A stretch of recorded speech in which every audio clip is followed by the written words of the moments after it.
샬롬, 하나님의 귀한 자녀 여러분. 오늘 여러분의 삶에 주님의 평안과 은혜가 가득하기를 기도합니다. 본격적인 이야기에 앞서 잠시 이 말씀이 더 많은 영혼에게 닿을 수 있도록 도와주시겠어요? 여러분이 눌러주시는 구독과 좋아요는 이 채널을 통해 하나님의 선한 영향력이 퍼져나가는 귀한 통로가 됩니다. 여러분의 작은 섬김이 누군가에게는 큰 위로와 희망의 빛이 될 수 있습니다. 이 영상을 함께 나누며 주님의 은혜를 전하는 일에 동참해 주시는 모든 분들의 가정과 삶 위에 하나님의 크신 축복이 함께하기를 소망합니다. 오늘은 우리 신앙의 매우 근본적인 질문 하나를 함께 나누고자 합니다. 그것은 바로 하나님의 영광과 우리의 기쁨 사이의 관계에 대한 이야기입니다. 우리는 종종 하나님을 위해 무언가를 해야 한다는 의무감에 사로잡힐 때가 있습니다. 하지만 하나님께서 진정으로 우리에게 원하시는 것은 무엇일까요? 하나님께서 당신의 영광을 위해 모든 것을 행하신다는 사실과 우리가 그 안에서 기쁨을 누린다는 것 사이에는 아주 깊고도 아름다운 연결고리가 존재합니다. 그 연결고리는 바로 이것입니다. 우리가 하나님 안에서 기뻐할 때 우리는 그분의 영광을 가장 크게 드러내고 찬양하게 된다는 것입니다. 이것이 오늘 제가 전하고 싶은 메시지의 심장과도 같은 부분입니다. 하나님은 바로 여러분이 그분 안에서 가장 큰 만족과 기쁨을 누릴 때 가장 큰 영광을 받으십니다. 다른 말로 표현해 볼까요? 당신은 당신이 즐거워하는 것을 영화롭게 합니다. 당신이 진정으로 사랑하고 기뻐하고 그 즐거움 때문에 끊임없이 이야기하는 것이 있다면 당신은 그것을 위대하게 만드는 것입니다. 그것을 높이는 것입니다. 하나님이 우리의 가장 깊은 기쁨의 원천이 될 때 우리는 그분을 우리의 가장 높은 보물로 세상에 드러내게 됩니다. 바로 이것이 우리가 기쁨을 추구하는 일이 선택사항이 될 수 없는 이유입니다. 하나님의 영광을 추구하는 것이 선택사항이 아니기 때문입니다. 기쁨을 위한 싸움, 하나님 안에서의 참된 기쁨을 찾기 위한 영적 전투는 결코 신앙의 주변적인 문제가 아닙니다. 하나님께서 친히 당신의 영광을 추구하시는 일이 이 우주의 핵심이듯 우리가 하나님 안에서 기쁨을 추구하는 일 또한 우리 기독교 신앙의 심장부에 자리하고 있습니다. 왜냐하면 당신이 기뻐하는 바로 그것이 당신을 통해 세상에 확대되어 나타나기 때문입니다. 이것은 단순히 당신이 무엇을 결정했느냐의 문제가 아닙니다. 당신이 무엇을 사랑하고 갈망하고 원하고 기뻐하는가의 문제입니다. 당신의 마음이 향하는 그것이 바로 당신이 영화롭게 하는 대상입니다. 하나님은 당신을 그분을 영화롭게 하도록 창조하셨습니다. 그렇기에 당신이 하나님을 기뻐하는 것은 결코 부수적이거나 없어도 되는 문제가 될 수 없습니다. 어떤 이들은 이렇게 말할지도 모릅니다. 제가 하나님을 기뻐하는지는 중요하지 않습니다. 저는 하나님을 믿기로 결정했고 그분께 헌신하기로 약속했습니다. 라고 말입니다. 하지만 그들의 마음이 여전히 세상의 쾌락이나 돈, 가족 혹은 음식과 같은 것들을 더 사랑하고 있다면 어떨까요? 그저 의지력으로 결심하고 기도 한 번 드렸으니 괜찮다고 생각하며 마음속으로는 세상적인 것들을 탐닉한다면 그것은 하나님께 아무런 영광도 돌리지 못합니다. 그러한 삶에서 영광을 받는 것은 하나님이 아닙니다. 오히려 음식이나 음란물이나 돈, 가족과 같은 것들이 영광을 받게 됩니다.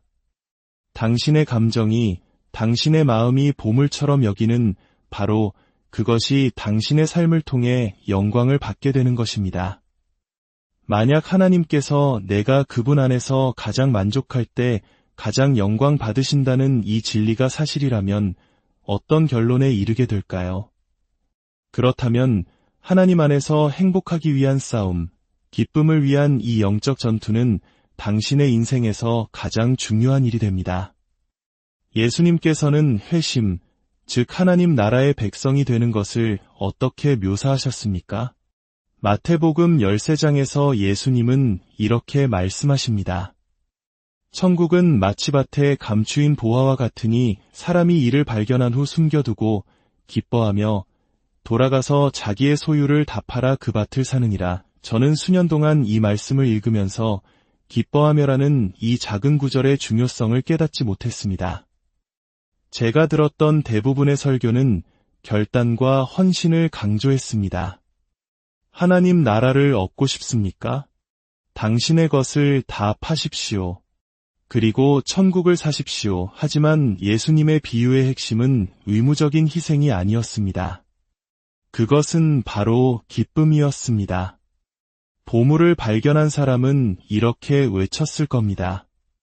내 차를 가져가세요. 내 집도, 내 결혼 반지도 다 가져가세요. 괜찮습니다. 나는 이 세상 무엇과도 비교할 수 없는 보물을 얻게 될 테니까요. 그는 자신이 포기하는 것들보다 앞으로 얻게 될 보물의 가치가 비교할 수 없을 만큼 크다는 것을 알았기에 기쁨으로 모든 것을 팔 수 있었던 것입니다. 예수님께서는 베드로가 보소서 우리가 모든 것을 버리고 주를 따랐나이다 라고 말했을 때 그를 꾸짖으셨습니다. 마치 내가 모든 것을 버렸다고? 내가 누구인데 그런 말을 하느냐? 라고 말씀하시는 것 같았습니다. 그리고 이렇게 약속하셨습니다. 나와 복음을 위하여 집이나 형제나 자매나 어머니나 아버지나 자식이나 전토를 벌인 자는 현세에 있어 집과 형제와 자매와 어머니와 자식과 전토를 100배나 받되 박해를 겸하여 받고 내세에 영생을 받지 못할 자가 없느니라. 예수님은 자기 연민에 빠지지 말라고 말씀하십니다. 우리가 주님을 위해 포기하는 것은 결코 손해가 아니라 비교할 수 없는 더 큰 상급을 얻는 길이기 때문입니다. 그렇다면 우리는 박해와 고난, 역경 속에서 어떻게 살아갈 수 있을까요? 질병이나 사고, 전쟁이나 핍박으로 인해 죽음의 문턱까지 이르는 극심한 고통 속에서 우리의 진짜 믿음은 어떻게 드러날까요? 예수님께서는 그 순간을 어떻게 견뎌내라고 가르치셨을까요? 마태복음 5장 11절에서 주님은 말씀하십니다. 나로 말미암아 너희를 욕하고 박해하고 거짓으로 너희를 거슬러 모든 악한 말을 할 때에는 너희에게 복이 있나니 기뻐하고 즐거워하라. 하늘에서 너희의 상이 큼이라. 고난을 어떻게 이겨낼 수 있습니까? 고난 그 자체를 넘어 그 너머를 바라보는 것입니다. 하나님께서 당신을 위해 약속하시고 당신 안에서 이루어 가시는 일들을 바라보며 기뻐하는 것입니다. 비록 두 뺨에 고통의 눈물이 흘러내릴지라도 말입니다. 예수님께서는 왜 자신과 아버지 하나님에 대해 그토록 많은 것들을 가르쳐 주셨을까요? 요한복음 15장 11절에 그 이유가 나옵니다. 내가 이것을 너희에게 이름은 내 기쁨이 너희 안에 있어 너희 기쁨을 충만하게 하려 함이라. 혹시 사복음서가 바로 당신의 기쁨을 위해 기록되었다는 생각을 해보신 적이 있습니까? 예수님께서는 내 기쁨, 우리 안에 있기를 원하셨습니다.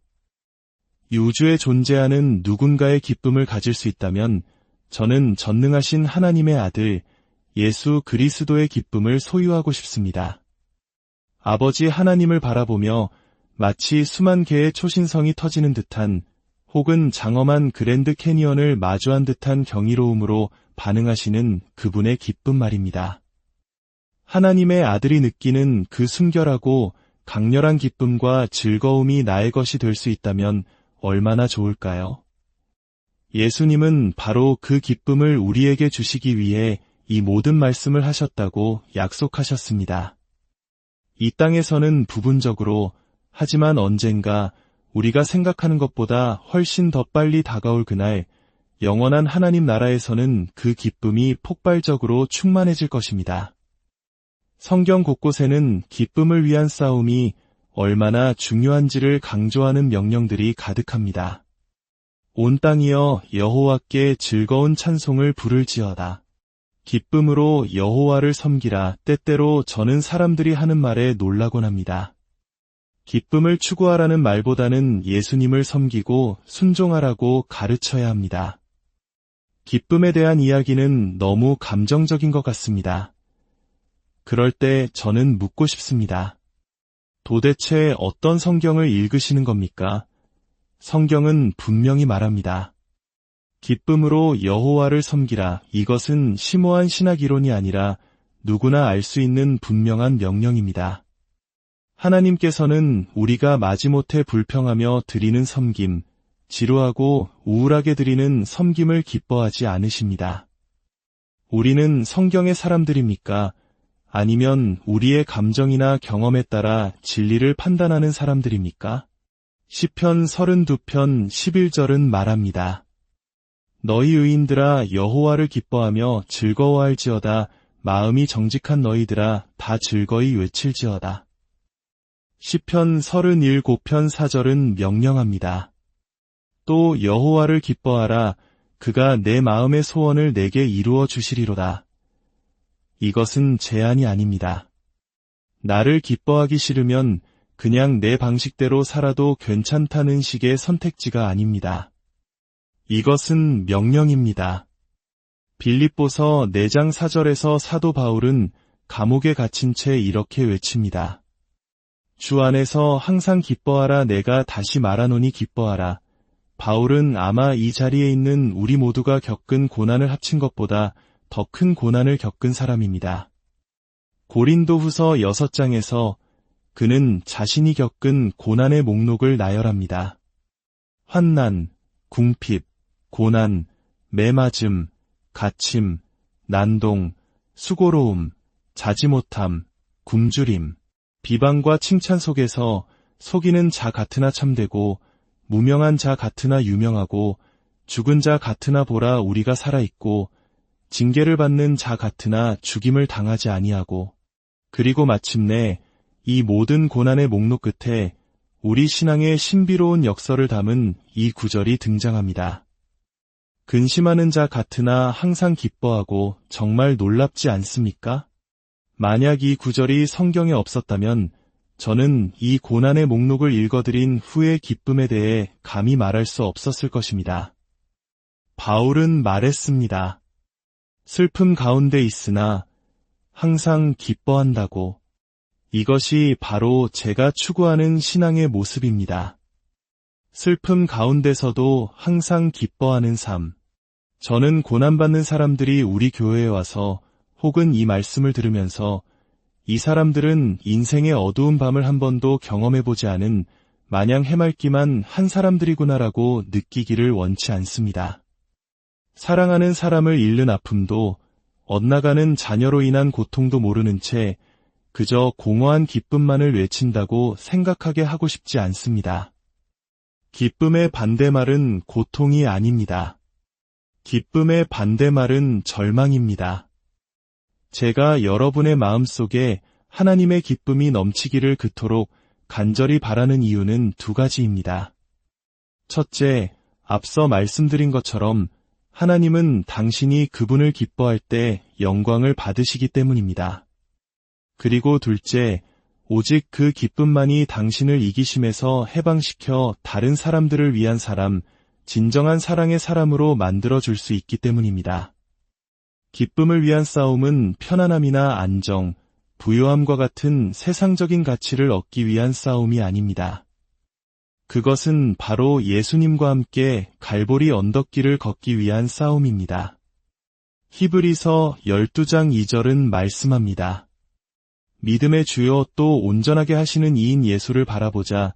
그는 그 앞에 있는 기쁨을 위하여 십자가를 참으사 부끄러움을 개의치 아니하시더니 하나님 보좌 우편에 앉으셨느니라. 예수님은 눈앞에 놓인 고통이 아니라 그 너머에 있는 기쁨을 바라보셨기에 십자가의 길을 걸어가실 수 있었습니다.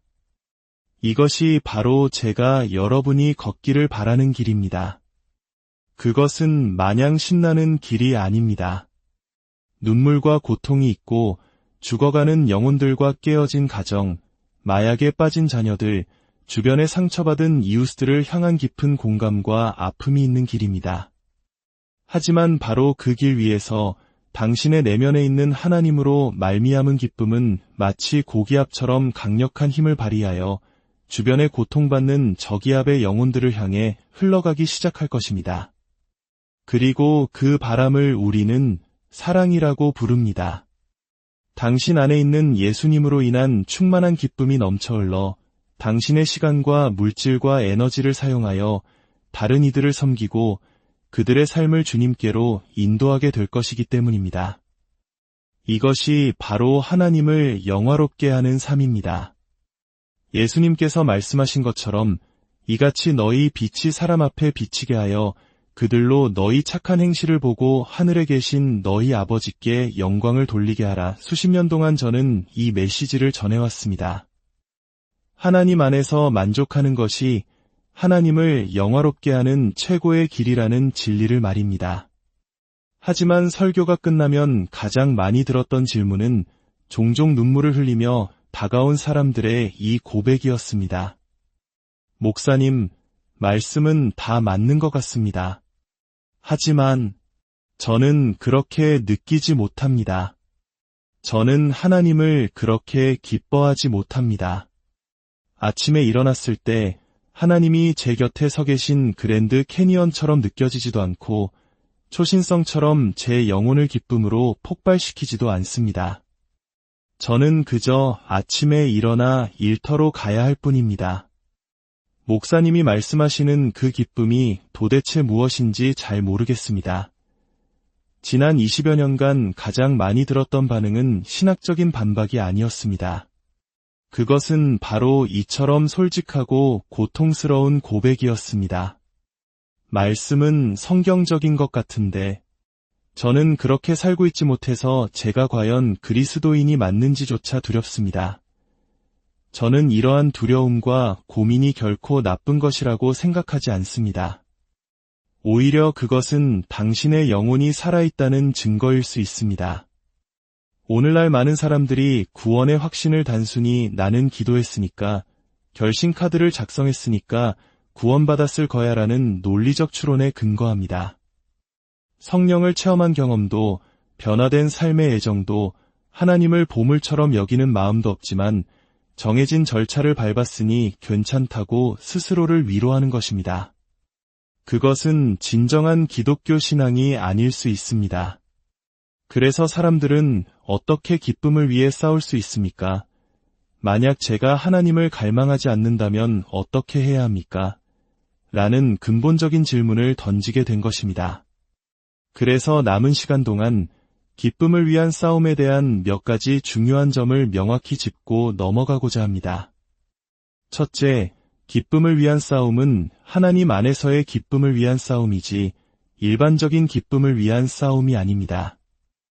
어떤 분들은 이 방을 나가서 제가 하지도 않은 말을 했다고 왜곡할지도 모릅니다. 하지만 분명히 말씀드립니다. 제가 말하는 기쁨의 추구는 하나님 안에서 누리는 기쁨을 위한 싸움입니다. 단순히 주관적인 기쁨의 경험은 그 자체로 아무 의미가 없습니다.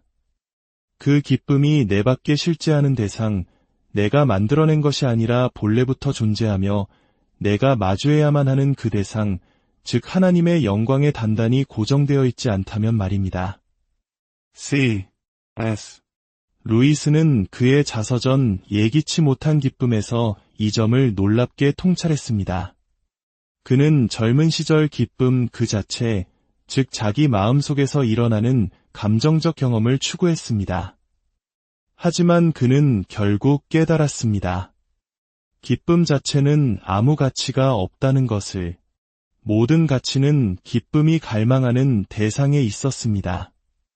그리고 그 대상은 결코 자기 자신의 마음이나 상태가 아니었습니다. 기쁨은 끊임없이 그에게 이렇게 외쳤다고 합니다. 너는 나를 원하는 것이 아니다. 나는 내가 너 자신 바깥에 있는 다른 무언가를 원한다는 신호일 뿐이다. 그렇습니다. 기쁨을 위한 싸움은 첫째로 하나님 안에서의 기쁨을 위한 싸움입니다. 그렇다면 누군가는 이렇게 물을 것입니다. 왜 그렇게 하나님 안에서의 기쁨을 추구하라고 반복해서 강조합니까? 그냥 하나님을 추구하라고만 말하면 안 됩니까? 세 가지 이유가 있습니다. 첫째, 이렇게 말하는 것은 제 아이디어가 아니라 하나님의 아이디어입니다.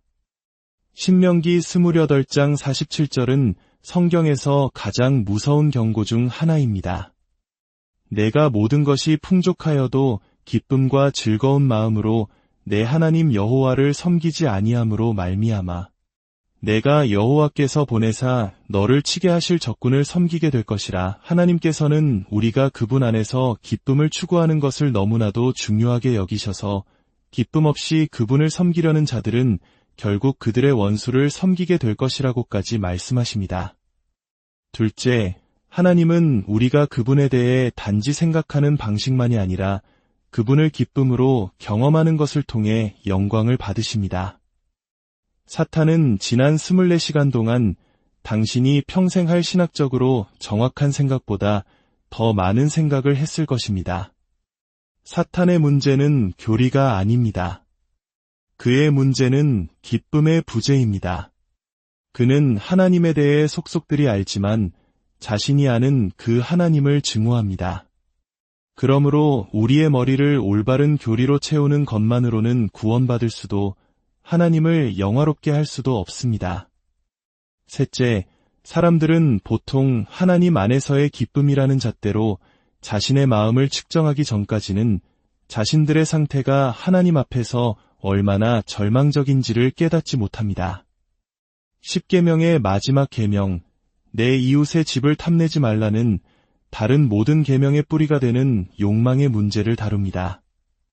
우리의 마음이 진정으로 무엇을 기뻐하고 무엇에 자동적으로 이끌리는가? 바로 그것이 우리를 심판하는 기준이 됩니다. 마음의 동기와 같이 체계 전체가 변해야 한다는 것을 깨달을 때 우리는 비로소 나는 스스로를 구원할 수 없는 죄인이구나라는 절망적인 상태를 직시하고 오직 하나님의 은혜만을 간절히 구하게 됩니다. 그래서 저는 단순히 하나님을 추구하라고 말하지 않습니다. 우리는 하나님을 즐거워하기 위해 그분을 추구해야 합니다. 만약 우리가 그분을 즐거워하지 않는다면 우리는 그분을 존귀하게 여기지 않는 것입니다. 이제 우리는 다음 질문으로 나아가야 합니다. 만약 기쁨이 성령의 선물이라면 왜 우리는 그것을 위해 싸워야만 하는가? 기쁨은 자발적인 감정이 아닌가? 이 질문에 대한 답은 다음 시간에 함께 나누도록 하겠습니다. 함께 기도하겠습니다. 하늘에 계신 아버지 하나님, 오늘 우리가 나눈 이 말씀을 성령님께서 친히 우리의 마음에 적용하여 주시옵소서. 우리 각 사람의 심령 속에 주님을 더 깊이 알고자 하는 새로운 갈망을 일깨워 주시옵소서. 주님을 뵙고 싶어하고 주님 안에서 참된 안식과 만족을 누리며 세상의 모든 것보다 주님을 더 기뻐하고 보물처럼 여기는 마음을 허락하여 주시옵소서. 주님, 이것은 우리 힘으로 할 수 없는 기적이오니 친히 우리 가운데 오셔서 이 놀라운 일을 행하여 주시옵소서. 우리를 구원하신 예수 그리스도의 이름으로 간절히 기도드립니다.